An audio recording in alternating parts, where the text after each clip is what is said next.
But it's also just an extremely treacherous way of doing things. And you really talk about this in the book, that basically he'd go somewhere, he'd set up camp and start getting on the right side of whoever he's with. Right. But as you mentioned earlier, it's the Amazon, right? Like, you're with one indigenous group and you go 1 mile west. You're in a different indigenous group who found out that you were talking to the first one. Right. And now they want to kill you just by association. Yeah. So, I mean, this is every day he's taking his life in his hands, right?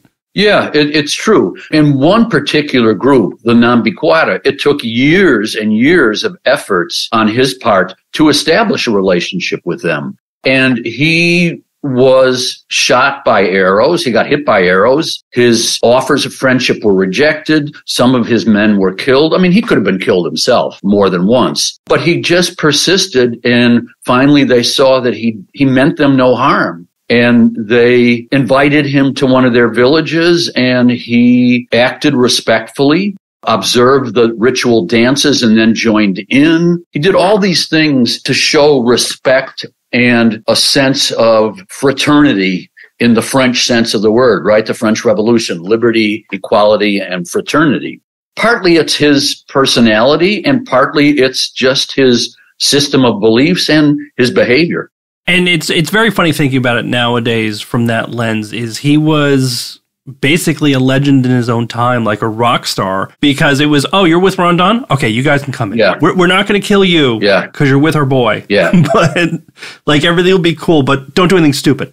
Yeah, you had all these predatory miners, rubber tappers, cattle ranchers, timber operations, and they would just come in and they'd raise the forest and they killed anybody who got in his way.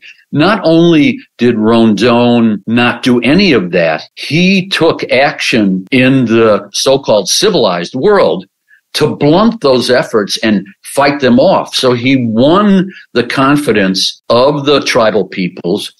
And his adjutants, his staff, had that kind of protection too, because yes, they were associated with the Pagmejera, the chief of chiefs, as Rondon was known.